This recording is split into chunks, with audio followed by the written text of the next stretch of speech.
ઉનાળામાં રાજકોટવાસીઓને પાણી કાપનો સામનો ન કરવો પડે તે માટે આયોજન હાથ ધરવામાં આવ્યું છે। સૌની યોજના મારફતે આજે રાવકી ગામમાં નર્મદાનું પાણી આવી પહોંચશે। ત્યાંથી નર્મદાનું પાણી ન્યારી ડેમમાં ઠાલવવામાં આવશે, જેનાથી આસપાસના ગામડાઓને ફાયદો પહોંચશે। ઉલ્લેખનીય છે કે 4 માર્ચે વડાપ્રધાન નરેન્દ્ર મોદી જામનગરથી રિમોટ કંટ્રોલથી નર્મદાનું પાણીનું ન્યારીમાં અવતરણ કરાવશે।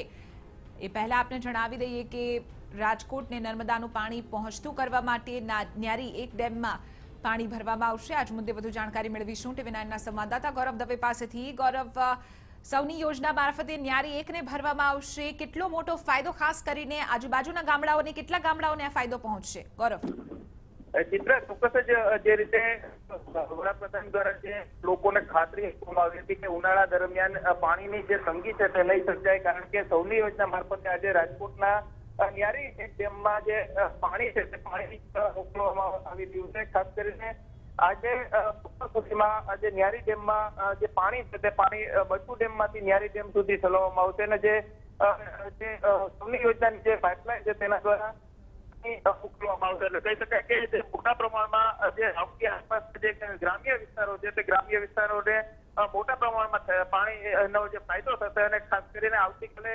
4 તારીખે નરેન્દ્ર મોદી જામનગર આવી રહ્યા છે અને ત્યાંથી જ રિમોટ કંટ્રોલ દ્વારા જે એક ડેમમાં જે પાણી નર્મદાનું ચલાવવામાં આવશે તેને અનાવરણ કરવામાં આવશે અને ખાસ કરીને જે પાણી ભરવામાં આવતા સૌરાષ્ટ્રના જે મોટા ભાગના જે ગ્રામ્ય વિસ્તારો હોય છે તેમને આ નર્મદા નદીથી ફાયદો થશે। બિલકુલ, આભાર।